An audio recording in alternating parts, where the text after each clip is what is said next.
Ok, bonjour chers serre-buteurs. On se retrouve aujourd'hui pour une vidéo concernant le bras opposé, le bras d'appel, donc le bras droit pour un gaucher, le bras gauche pour un droitier, qui est engagé dans un mouvement comme ceci. Donc en réalité, je n'ai pas vraiment d'exercice spécifique à te proposer. Simplement deux petits conseils qu'on va mettre en pratique aujourd'hui. Donc le bras d'appel est le troisième des trois fondamentaux que j'ai décrits pour le tir au but. Si tu n'as pas vu cette vidéo, je mettrai une fiche en haut de l'écran pour que tu puisses jeter un coup d'œil. Donc le bras d'appel, il a essentiellement un rôle d'équilibration, autour de l'équilibre donc, et d'amplitude. Et c'est certainement le fondamental auquel on prête le moins attention parce qu'on ne saisit pas forcément bien son action et ses effets.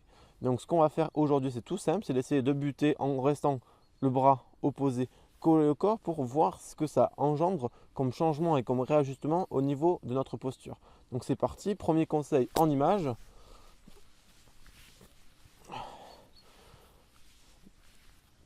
Étant gaucher, je vais laisser mon bras droit collé au corps le plus longtemps possible dans la frappe.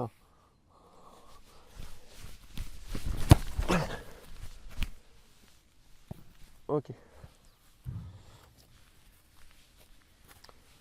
Donc là, c'était qu'un petit exemple. Et dans la façon dont je me suis senti, j'ai un peu plus hésité au niveau de mes pas. Mon équilibre était moins assuré, ce qui engendrait de l'hésitation. Donc ici, qui n'avait absolument aucune conséquence. Donc si jamais vous êtes curieux, vous pouvez essayer cet exercice sur quelques balles, pas non plus s'éterniser là-dessus pour vous amuser et être ouvert d'esprit. Maintenant, comme on l'a vu dans la vidéo spéciale bras d'appel, la position académique, la position la plus recommandée, la position à 45 degrés car elle permet plus d'amplitude, donc normalement plus de puissance naturelle, etc.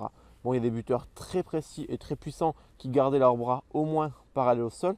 Et on va quand même aujourd'hui essayer de mettre ça en pratique avec cette position dite idéale. C'est parti. Donc, encore une fois, je vais simplement prendre mes pas et essayer de m'inscrire dans une dynamique vraiment plus d'ouverture avec une position à 45 degrés, sachant que personnellement, c'est la position parallèle au sol qui me convient le mieux. Donc, je vais faire l'effort d'essayer de l'intégrer pour cette frappe.